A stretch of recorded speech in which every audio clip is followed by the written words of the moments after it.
Here we are, Norbert. You are the president of Imaging, Navigation, and Robotics at Globus Medical, and we are very honored to have you here with us today. Thank you for having me, Antonio. Norbert, you know that this interview will be broadcasted during the event Reproducibility, AI and Surgeon Education, the new standards in spine surgery, leading voices, and the experience of Rizzola Hospital. The first question I have for you is if you can help us a little bit to walk us through your professional journey to help us understand the many projects you have been involved in and to give us a better sense of your contribution to the field of spinal pathology diagnosis and surgery. Yeah, I'd love to. I've been in this field a long time. I left graduate school where I was an engineering student, started working for a company called Visualization Technologies, and we made EM tracking technology for spine, ear, nose, and throat, and cranial. That company was acquired by GE back in early 2000. After that, I partnered up with two other guys and we started a company called Breakaway Imaging where we created the O-arm, which was just such a rewarding and exciting, fast-paced startup. We did the entire thing with a small team of less than 20 people, and in 4 years, from a blank sheet of paper to launch, and sold that to Medtronic, which I then worked for 2 years. And it's just made such huge contributions to spine. It's just really rewarding and something I'm really proud of. So then, after my 2 years at Medtronic, I started another startup.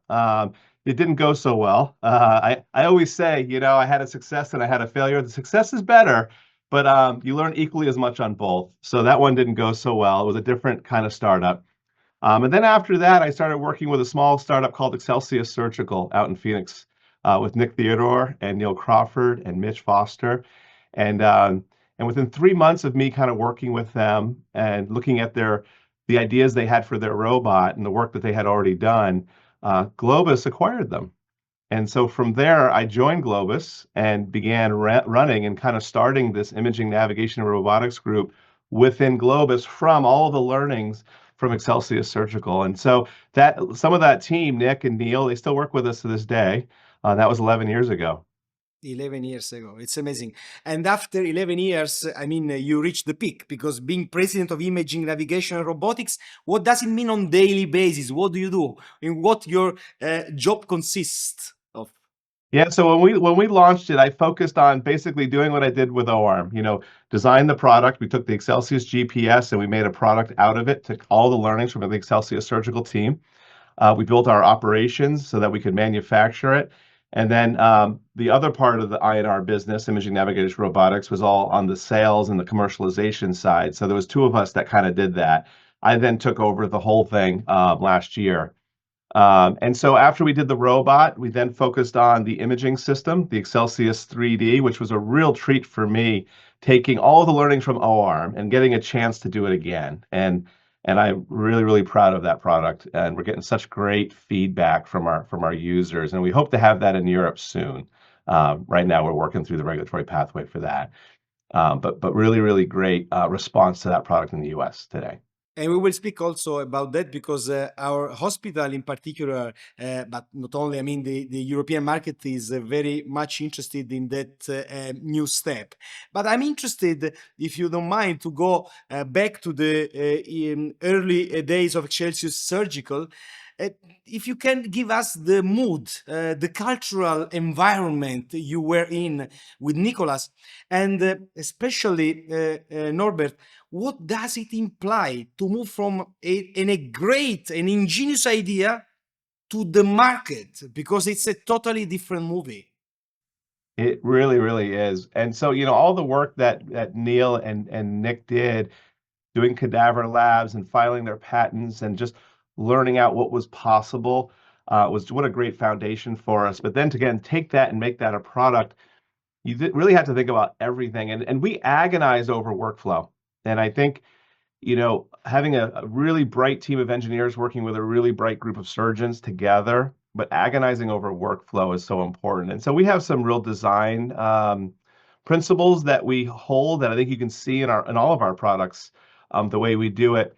I also think having the engineers working directly with the surgeons in a cadaver setting, you get a sense of the forces and the feels and everything that's involved, sterility, and just, agonizing over every second, during that case so that it goes as smooth as possible. Those are easy things to say, harder things to do. But I think that's why Excelsius GPS has been doing so well, is because we really took that time up front to agonize over every step. And let's move to Celsius GPS. I wanted to ask you which are actually the main reasons that could explain this international success, because everything started in US, but we know, for instance, that Italy has a huge number of Excelsius, and many hospitals are going closer to sign. What explains this success? Well, I think, navigation has been around since 1993. I got involved in about 98. I didn't actually realize it was so new when I got involved. And, what I find with a lot of surgeons, I think there's a lot of benefits of surgical navigation, right? We always say time, dose, accuracy, right? We want to reduce time, reduce dose, increase accuracy. And, by having surgical navigation, you're not taking all those x-rays, particularly if you want to go into minimally invasive surgery. The reality of navigation, though, there's different types of minds out there. Some are very spatial and some aren't. So when I'm looking at a computer screen and I have the virtual patient and then I have the physical patient in front of me, those coordinate systems are not aligned. So the screen might be telling me to go left when in the physical world that might be up. And a lot of people have a difficult time associating that. It's almost like if you're riding a bike and the handles are backwards, where if I turn, I actually go left. It's a very hard thing to do. So I think there's something to that. And I think with the robot came, it's full surgical navigation. We track the end effector. We still track the instrument. So you still have the freehand navigation that we've been doing for years, but now you have this robotic guidance component to it. So now instead of trying to find that trajectory, the robot will just take you there.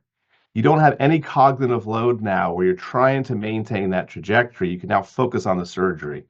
And I really think it's that. It's just taking that out, because with navigation, once you're close, it's much easier, but it's hard when you're trying to find it blind, right? Some surgeons are amazingly good at it. They just have that kind of mind that just they see it and they can do that calibration themselves. But I think the robot and automating navigation is what really helped it take off to the general surgeon user. Talking to Nicolas just before our interview, he told me that something that was not predictable at the beginning was the pleasure of experienced surgeons in using robotics. He said that they can save shoulders, they can work 5 years more because they can also have a lower cognitive work job. What is your opinion about that? 100% agree. In the early labs, I remember I was with one of the surgeons, and I remember I said, what do you think about cognitive load? I find that when I use robotics versus don't use robotics, I feel more rested at the end. And we just had a little conversation. At the end of that day, doing all day of labs, he looked at me and said, I think you might be onto something. But we let it go. We didn't really bring it up. Later, once we launched the robots and we just had users, unsolicitedly, surgeons would get up on podiums and talk about this cognitive load, how at the end of the day, they have more energy for their family and friends and just the activities outside of work. And so there really is something there. It's holding that trajectory and just you don't realize how much cognitive load is there. I found that just being in labs, when people were freehand navving, there was a focus. And when people were using robotic guidance, there was more conversations. There was actually everything was a little calmer. It was a better experience, a better environment to be in. For the entire OR. Norbert, there is much talk about artificial intelligence, augmented reality, the role of cloud technology. How do you envision the future of spine surgery? In particular, you have stated that technology, which today plays a fundamental role in the surgical phase, should support the patient from the very beginning till the follow up. How do you embody all these elements together?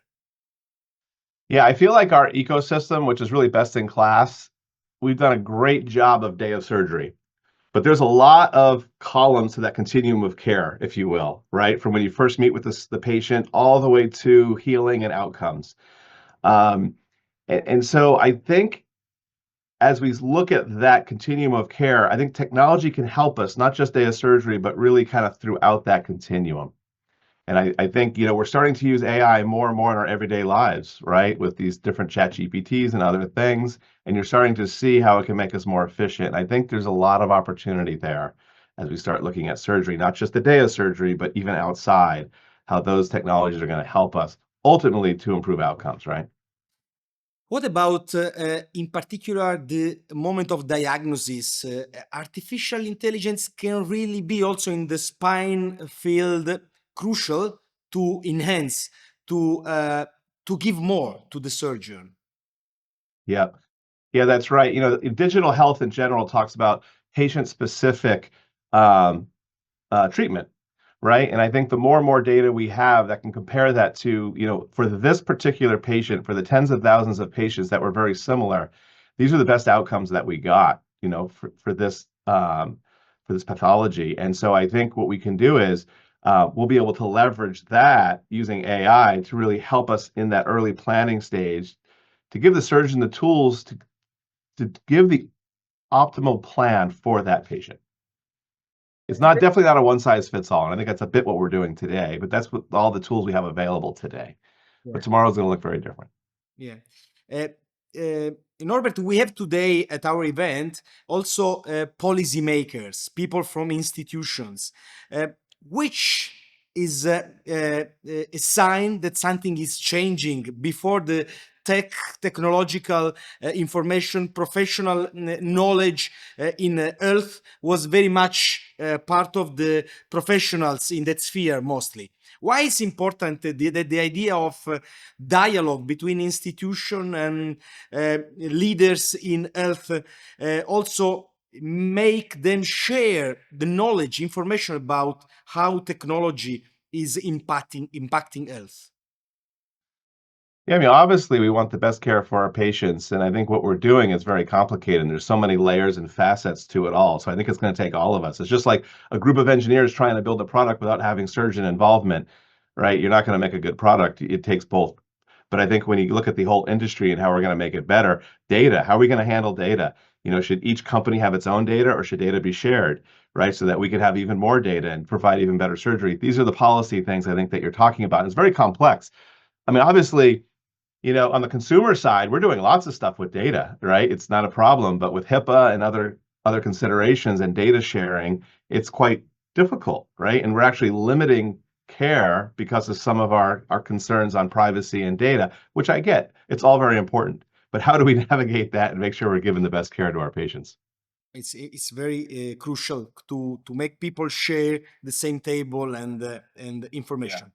You said at the beginning that you're working now on Excelsius 3D, and it gives me the idea and the chance to speak about diagnostic CT scans and intraoperative imaging, which currently lacks of the legal weight.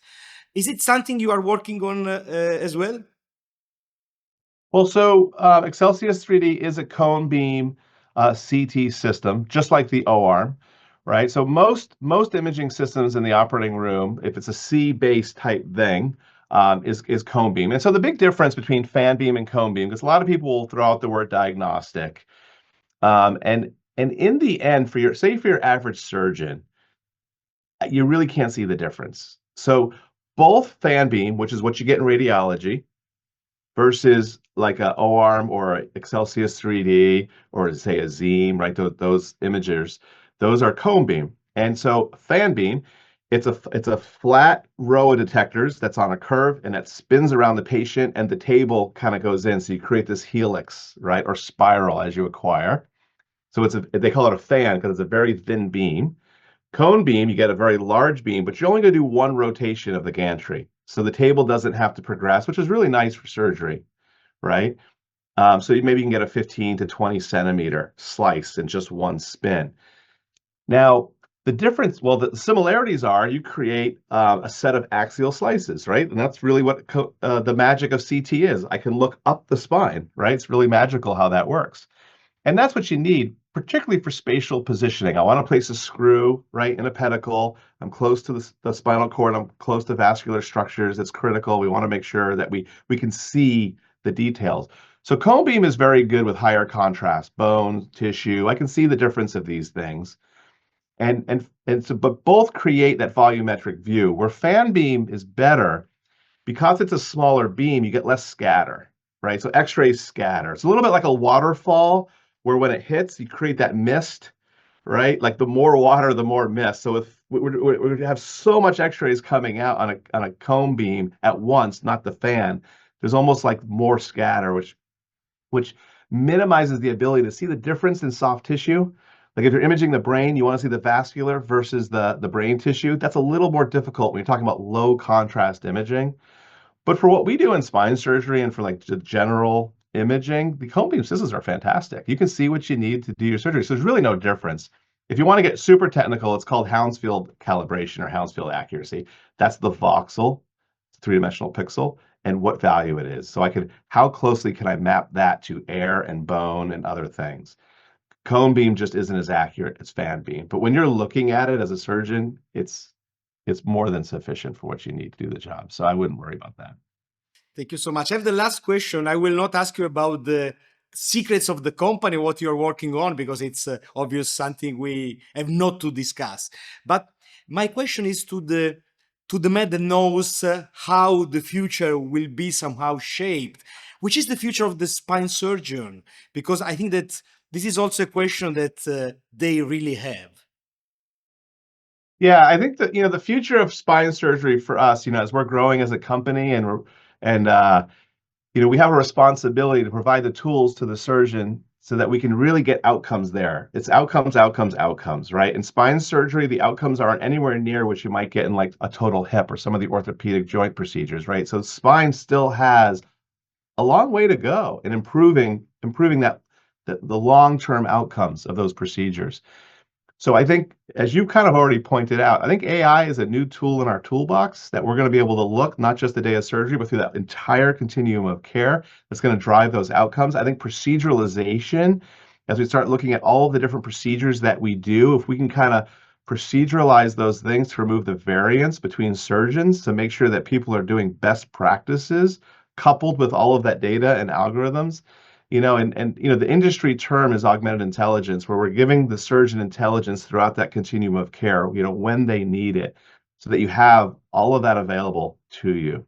And I think in the end, that's what the future of spine surgery looks like. And I think our great ecosystem that we have, we're going to continue to push that forward and continue to make that better and continue to add more integration and more products to that. And so, yeah, I think the future is very, very bright for spine surgery. Norbert, it was an honor to have the chance to talk to you. We wish you the best, and we hope to have you here physically in the future for another event we are gonna organize. I love that. Thank you, Antonio. Thank you. Good luck. Good luck. Yeah. Bye-bye.